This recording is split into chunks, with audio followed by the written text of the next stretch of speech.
Welcome to the Money Insights Podcast, where high-income earners come to learn wealth-building strategies that will take them from high income to high net worth.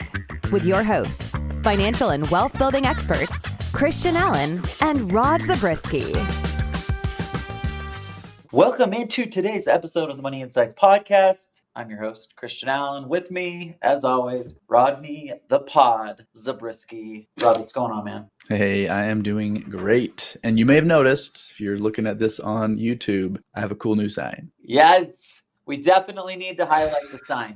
Okay, but there's a story behind that sign, and I feel like the audience needs the whole story, Rod. So Okay. Rod was kind enough to get both of us these signs. Okay, they're cool signs. They light up, right? You plug them in. What kind of light do they call it? LEDs, yeah. Thank you. So yeah, they've got LED lights in them, and I was all in on it. I'm like, great. So I get it in the mail. The next day, I've got an electrician in my house putting up the sign. Yep. Okay, so he puts up the sign. Great, I'm excited about it, and it looks pretty cool, right? Like it's got that cool blue LED coming through. But I had a little bit of a concern, just a small concern, because he didn't put in a switch for that light. So the light was always on. So you drive by the house anytime, the front room is just glowing. It's just always glowing. Yeah.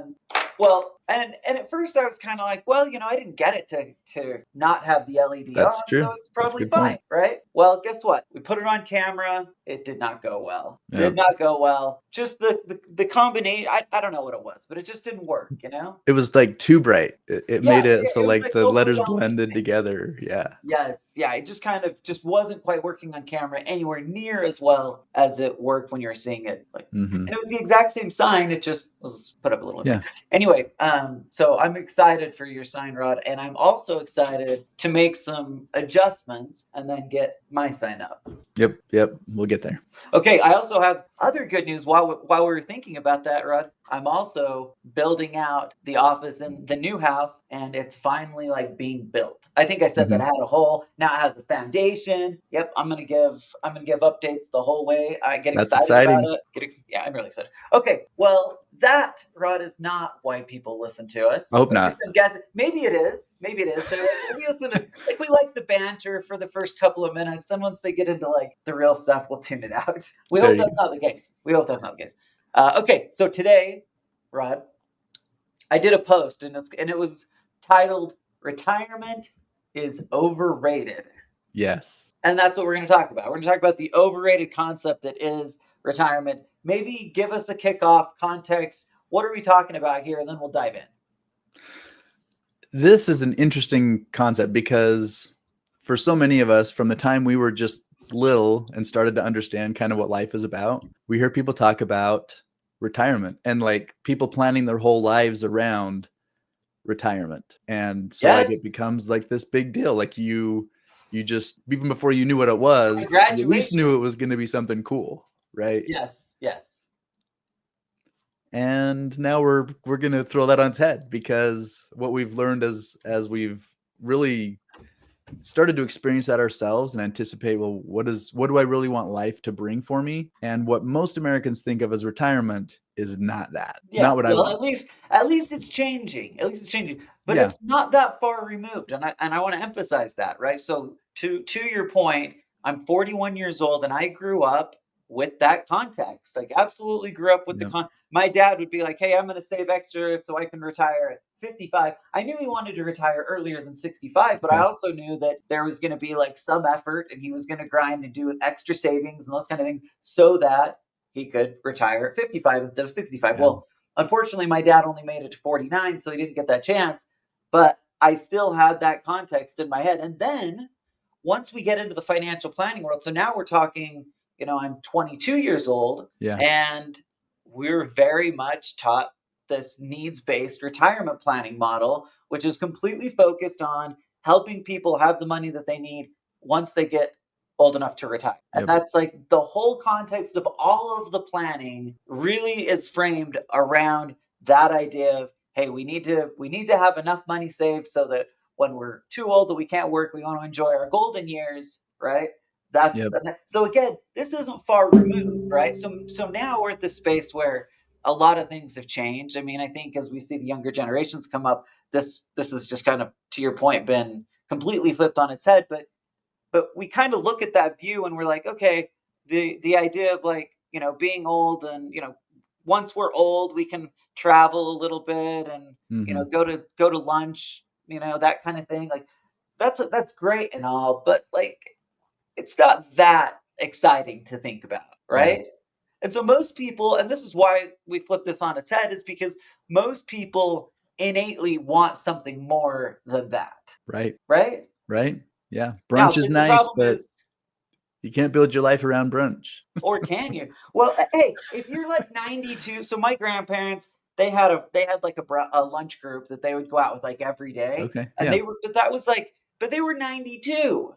At Hmm. 65, they were traveling and golfing and all sorts of other things, which, Yeah. kind of looks that way. But the other problem is most people aren't able to save enough to live the kind of lifestyle that like my grandparents were living. You know Right. what I mean? It's Yep. usually has to be reined in. I don't know what a better, like it usually, like I've got a very defined, distinct budget and I've got to stay within those things for most Yep. people. Why?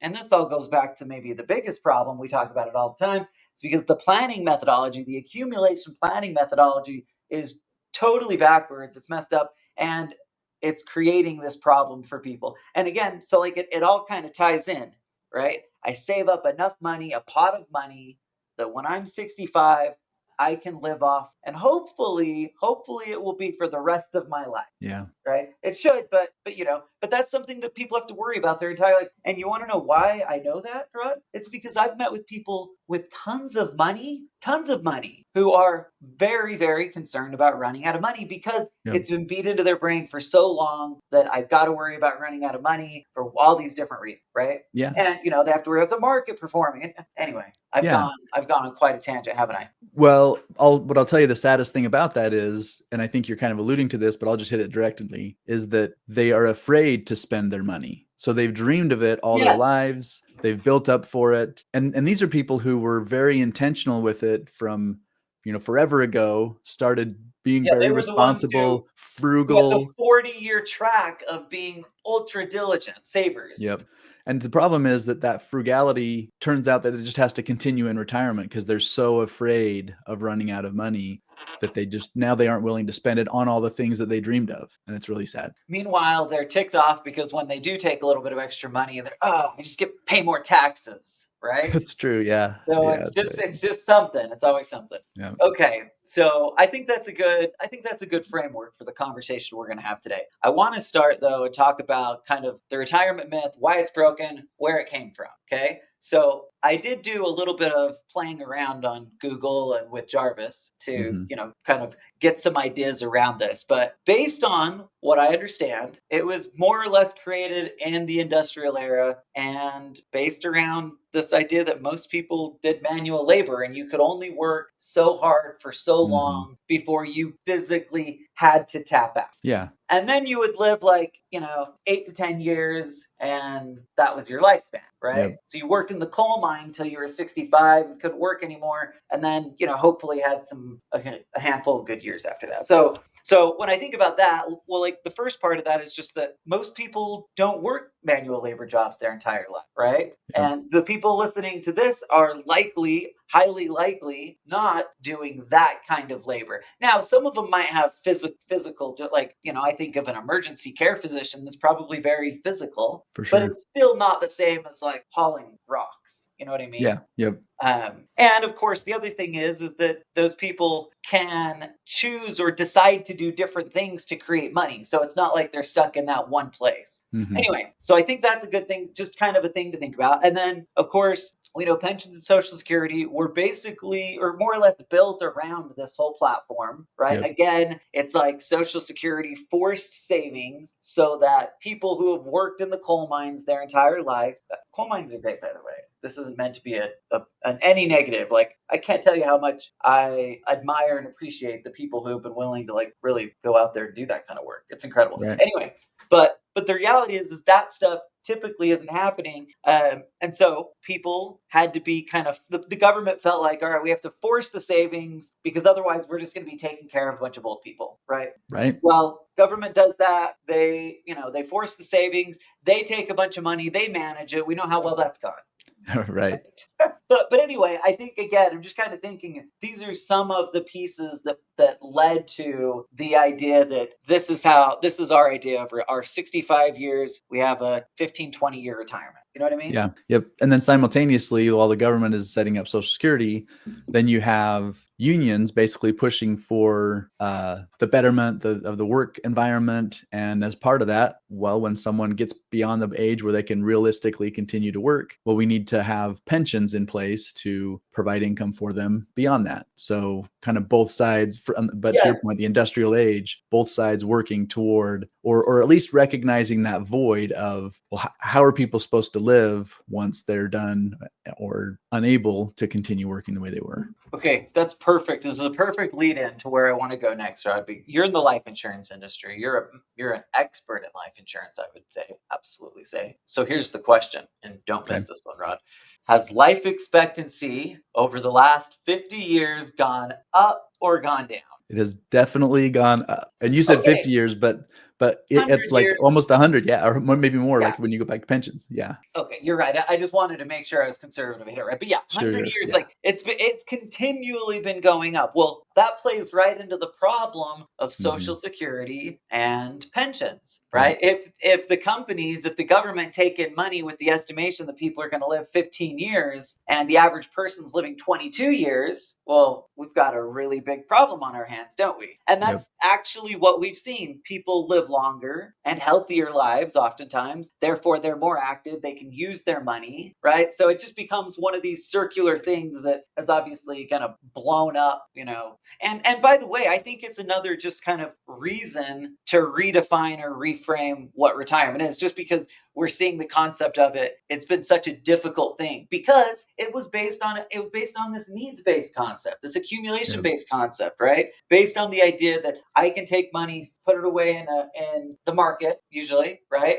And at some future point in time, I can then go and live off of that. And of course, just too many people have not been able to execute that well. Even people who were good savers have struggled to execute that well, right? Now, it can work if you're a diligent saver and retirement happens at like a medium to ideal time, that like those handful of things are kind of lining up, then it absolutely can work. But again, I think the bigger issue is just that people, at least the people we talk to, they want more than that. They want something better. And really, that's kind of what we want to get to is what is something better. Okay, Rod, what are some of the problems that you see with kind of the traditional retirement framework?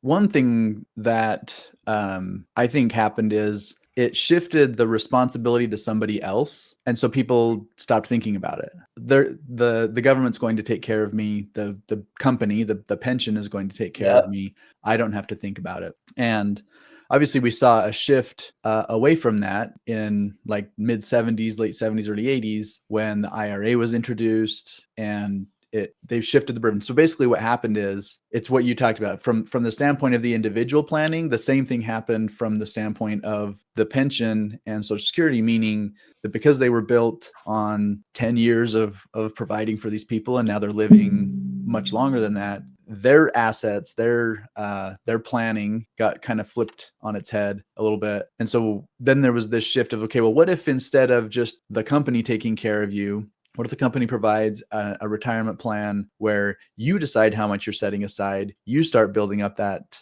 pot of gold, and that's going to provide for you when you retire. And it's going to be a much better option because now it's in your hands instead of just relying on somebody else. Right? Yeah. So then the question is, like, what was the true motivation for doing it? Well, we know, right? It was like, this was really difficult for us to manage. We didn't really get it right. We don't want to have to keep this on our plate. Let's then turn it. Now, can I also just say I can't blame them? And like, it's very difficult to run a company that can pay people for not working for it for 20, 30 years. Right. Yeah. So like that model again is the problem. And that's why we always talk so passionately about moving from the accumulation framework to a cash flow framework where we're creating income streams that we know we can rely on today, tomorrow, into quote unquote retirement. Or at the end of the day, we just want it to last throughout the rest of our lives and be comfortable and not have to worry about running out of money. Yep. And that's the big difference. Okay, so there's another problem that I want to make sure I hit on, and that is just like the actual health benefits or lack thereof from retiring too soon and living this life. So one of them, we know that if we're not active as we move into our older ages, that we decline faster, right? Health can decline faster, depression, any of those things. Especially when you've lived your life being so productive, like for most people, it doesn't feel very good to just say, okay, I'm going to do nothing of like, no like valuable work, provide, add something to the community. Like people just don't really get excited about that today. It feels like that transition has just happened over time. And so those are, again, just some reasons that this framework is just kind of a messed up framework. And thank goodness that we're at a place in time where people are challenging the status quo and starting to flip it on its head. Yeah, for sure. And part of it's like watching that happen. Like I can't tell you how often I talk to people and they're like, hey, my parents, they're getting older, they're experiencing these challenges, and I don't want that. And it's exactly what you're describing, right? Lack of purpose in life, just like being set on a shelf, nothing's expected of them. And on the one hand, people look, if somebody who is like in the middle of their working years and raising their family and they're hearing what I'm describing, they're like, that sounds amazing to just like take it easy. Yeah. And it is amazing for like the first week. Yeah. Right. But then again, we have these conversations with people and they're like, okay, I did that now, but I need more than that. So, yep. Well, and again, especially the people we talk to, because we're talking about high income earners who are typically just high achievers across the board. Right. And that's, we're looking for purpose. Okay. So we've talked for a few minutes about what not to do. Right. We've talked about why the traditional framework is completely broken. It's archaic. We've got to get out of that mindset. So let's talk about what we see like our most successful wealthy clients are doing, and kind of how that differentiates from what we've seen in the past. So the first thing is, and this is where I think it starts with kind of that overall shift in mindset. So the goal is now, or I should say the goal isn't to stop working. It's actually to have the choice on what to work on, whatever I want, whenever I want to work on it. Yeah. And that feels so different, right? Like now we're doing it because we want to. It's not like the grind where we hear the alarm go off at 6:15 or whatever. We're like, oh, I've got to go do another day of this. I've been doing the same thing for 36 years, right? Like that's not it. Suddenly it becomes, hey, I get up and do what I want when I want, but I'm doing it because I love it, because I believe in it, because I feel productive, because I'm good at it. All of those things end up being like such big motivators in comparison. So the first thing that we see from wealthy people is just that, and again, it's not just money, but successful people is no longer about money. It's about purpose. It's about impact. It's something bigger than usually just themselves. Yeah. And it may sound like a nuanced difference because on the one hand, we talked about people like, hey, I don't have to do anything. And in this case, we're talking about like financial freedom, like the freedom to do what you want. And I think if it sounds similar, then let me try to really clarify that, because on the financial freedom side, it's, hey, I can do what I want on my own terms. That's the goal, rather than the goal being, I don't have to do anything. Yes. And that's a big difference, right? Yep. Because again, the people we see, they want to continue to do stuff. They just do. And anyway, so the good news is, Rod, it's not like we're giving a message of hope and something that feels way better. So I think our message is resonating just in general across the board. Okay, so a couple of things that we see that wealthy people typically do. They keep building, right? We talked about kind of impact. So 65 doesn't necessarily mean, and really it could be 56 that they leave their, engineering job to go become full-time real estate investors because it just gets them jazzed up. They love it. They're so excited about it. Yeah. Maybe they're working in opportunity zone funds because they really believe in and are passionate about helping the underserved communities have places to live, right? But that happens so frequently. And so again, it's not how do I get to a place where I can retire and do nothing? It's how do I get to a place where I can quote unquote retire or change the things that I'm focused on to the things that I am passionate about and that I want. Yeah. And a few of our clients come to mind. So let me just give a couple of examples. These are people who, man, worked really hard to get to where they were, built out, let's not just say a practice, but multiple practices or multiple directions they were going inside of their practice. Yes. And what we've seen is they will have an opportunity to, in some cases, sell the practice completely. In some cases, maybe bring on different partners, and then they're able to kind of work their way. I'm going to say work their way out of the position, but it's more like what we talked about earlier. It's that financial freedom to call their own shots. And in a lot of cases, they like meeting with people and helping them in their day-to-day kind of work. They just don't want to have to do that all day, every day. And so they might work an afternoon a week or a couple days a week. But again, it's on their terms. They get to choose the things that they want to continue doing. They hand off everything else. And that's the kind of freedom that we're talking about. So then these people in their 50s or 60s or just whenever it is that they feel like they're ready to do that, I'll talk to people who say, I want to keep working until I'm 70. And that's great, right? Again, the point is it's on their terms, and they're building a future intentionally, not just saying, hey, I'm going to hold out until this time where I'm going to be just grateful to walk away from it, unless that's the intention, right? Yeah.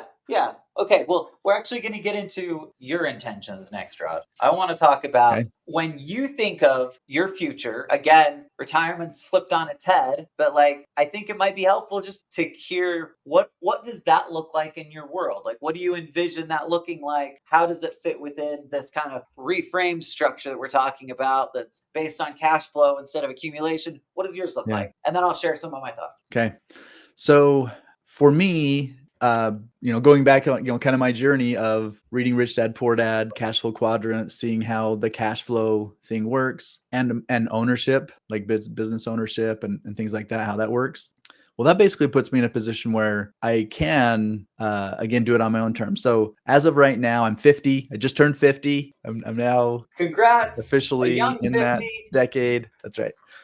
And so I'm still not there. Like I'm still truly in that building mode where I'm going to keep doing this, but there'll be a time. And if I had to say maybe like in 8 years or something, right? I'm just right. That's somewhat arbitrary, but probably something like that is when I'll be in a place where, again, I'm not just going to like hang it up and say, hey, Christian, it's been nice, I'm gone. But it'll be like, hey, I want to go do this. And that might be some kind of humanitarian thing or a missionary kind of thing with our church or whatever, because those are the kinds of things that my wife and I have dreamed of doing. And so we'll go and we'll do something. We'll spend whatever, a year somewhere, and then I'll come back and I'll still be plugged in. I'll still be doing stuff. Even while I'm out, again, let's face it, while I'm out, I'll still be engaged and doing things, right? Or be a resource. It's just like part of your life, helping, right? Like it's just become part of it. Yeah. So when you think about, people talk about, oh, my business is my baby, right? Like I've put all my heart and soul into it and kind of done this. And that's where I am right now in that kind of building mode. And I just don't see turning around and walking away from it completely at any point. I think it'll be something where we still keep building, right? We still have visions, no matter what we've been able to do between now and whenever that time comes, there will still be visions of continuing to build. And gratefully, you're younger, you'll still have a lot more energy than me at that point. But what I have, I'll still want to put into it. But still, again, having those dreams and passions that I have that I want to go out and fulfill. And let me put it this way. I'm not waiting for that time to do those things either, right? Even now, I try to take time to take a week and go do something like that or whatever. And so it's not just, again, waiting and dreaming for this time, because I think about, you brought your dad up as an example. I've known people who the couple had these dreams, and then right on the doorstep of retirement, and one of the spouses passes away, and the other one's like, oh, now I'm kind of left alone to go out and live these dreams, but how do I do that on my own, kind of thing. And doesn't feel the again, same. we never know when the time will come. So who knows? But my point is, I don't want to necessarily just think that I'm always going to have that chance out there. I want to live that dream and more kind of work towards that. Yeah. So. Well, and for everybody that looks a little bit different, right? Like my part of my ideal life, my dream world is my business. I love the business. I want to continue to grow it. I don't feel as fulfilled if I'm not spending time and effort and energy continuing to do things around it. So, okay, Rod, this is interesting. This is interesting timing. So yesterday, shout out to my guy, Aaron Larson. He's he's a business exit guy, and he's writing a book. And I wish I could remember the name of his business. Maybe we'll have him come talk to us at some time, but he's exclusively focused on exiting businesses. So that's really what he does, right? Yeah. Okay. So he was kind enough to reach out to me on LinkedIn, and he's writing a book, and he was looking for CEOs that would be willing to kind of do an interview with him and understand kind of what your model is, where you're planning on going, that kind of thing. Yeah. And so I had the chance just yesterday to think along these lines and just kind of figure out. I say figure out, I already knew it, but to articulate and maybe spend a little extra time thinking about what this kind of looks like for me. And you won't be surprised that it looks pretty similar. So he's saying like, okay, what's your plan for exiting? And I was like, I don't know that I ever will exit the business, at least not in the, hey, I'm just going to hang it up and sell the business. Right. Yeah. And, there's a few reasons for that. Like one of them is because it's just such a great cash flow machine, and the multiple that a business like ours would sell on doesn't anywhere close to equate to the income that it produces, right? Yeah. And again, it's because it's a little bit of an anomaly. Typically, businesses like ours don't have the same kind of residual flow of money that comes through them, and so people are worried about losing business. But again, in our case, this looks entirely different. But that's only the money part is really only a small part of it. I want to have something that I can be passionate about growing and building and working on and feeling like I'm making a difference. And that's kind of why I do these. Like I have this other thing, the 7-figure producer that I'm really wanting to get launched and out there. I've talked about Money Insights for Kids. We had a snag in it, but my wife is still heading up that and planning to do stuff with it. It's not that we have to do those things, right? Those things aren't because we need more money. In fact, I don't even know when they'll make money, right? Yeah, But the reality is the goal, I think, is to get to a place where you're really able to follow your passions. And that can, again, look a lot of different ways for different people. But for you and I, like they're pretty similar. It's been pretty aligned. Anyway, and so what I'm thinking about here is if you're listening to this, take the chance to kind of think about what that looks like today. And to Rod's point, don't procrastinate the idea that, hey, I can do all of these great things and at some point in the future. Like maybe take Rod's advice and start bringing it into your life now, right? And creating that kind of gradual positioning to where you're at a place where you're feeling comfortable, because especially if you own a business, I think it's pretty hard to walk away. Although I say that, and every business is a little bit different. So who knows? Anyway. Well, and your guy Aaron, that he's writing a book on it, right? So the idea is that people are thinking about how can I exit it, and I guess what we're saying is that there are that exit can look there are a lot of different variations on it, a lot of different flavors for what it can look like. And so if you've always just thought, well, I just have to sell it and walk away, maybe that's true, right? Maybe that's the only way to actually do it, but maybe not. And there are a lot of people who we see who are doing some variation on that. Yeah, that is a really good point. Creativity is critical, right? Like there's a lot of creativity that can happen in the exit planning space, just depending on the way that the business is set up. So the key then is to just make sure you're getting ahead of it, right? Don't be one of those people that doesn't think about what that's going to look like until they have a person ready to buy it. It's under contract and you're like, okay, now what am I going to do with it? You've got to get ahead of that, right? Yes. Because if you do, you can end up you can be in a really good spot, but if you don't, you can end up paying way too many taxes and that kind of stuff. Okay, so we've gotten introspective, Rod. My suggestion is for everybody to ask themselves 3 questions. What does your financial freedom mean to you, right? Not necessarily, not retirement. What does financial freedom mean to you? What work would I do if money wasn't an issue at all, and I totally had the time, freedom, and money to do whatever I want? And then the question is, can I structure my life and my wealth in a way that allows me to do that thing? And I think what we're suggesting is that by using this cash flow model, we can quite literally create that kind of ideal life that we're looking for. Any final thoughts, Rod? Maybe one thing, and that is often you'll hear people say something like this. Well, so-and-so has enough money. Why do they keep working? And I think if you ever have that thought occur to you, then I used to think that. Yeah, take that chance to actually think about that. Like a lot of times I think we throw it out there like it's not really a question with an answer, but I will challenge you to answer it. Like look at that person and say, what is it about them and what is it about what they're doing that they are continuing to work or they're still doing something about it? Or another one that I hear is, and this probably gets back to your kind of your passion about teaching people how to build a business inside of the kind of the insurance world. And that is, well, if they're so good at doing it, then why are they taking time away from building that to go out and teach it? They're teaching it because they couldn't hack it on the inside or whatever, right?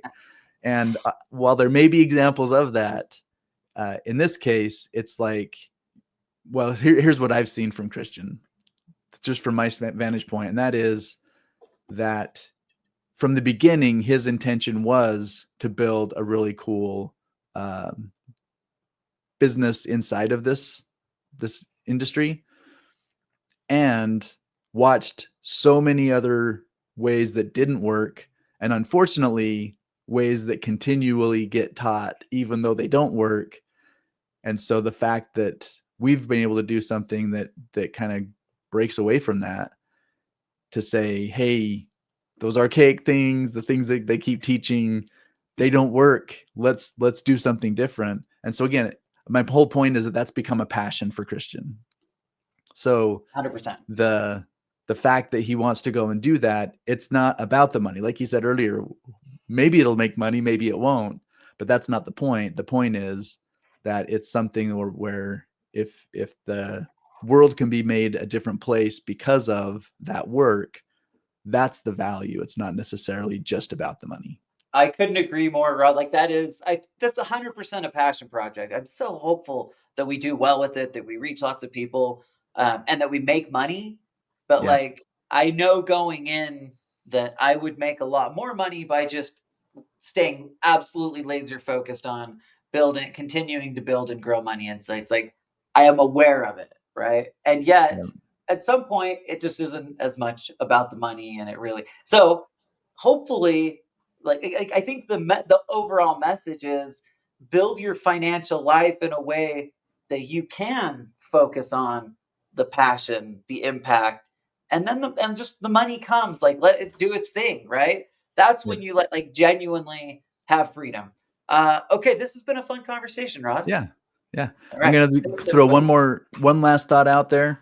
This is the one that Christian loves, but I just have to do it. Go out and create your own destiny. Create your own destiny. Yes. Thank you, Rod. Okay. Thanks everybody for listening. We'll see you next week. Thank you for listening to the Money Insights podcast. To learn more about the financial and business strategies discussed in this show, please visit moneyinsights.net. The views and opinions expressed on the Money Insights podcast are not intended to be individual financial, tax, or legal advice. Always consult with the appropriate advisor before making financial decisions. And if you're enjoying the show, please feel free to rate, subscribe, and leave a review wherever you listen to your podcasts. This will help others find the show and learn wealth-building strategies for themselves. Thanks again for tuning in, and we'll catch you in the next episode.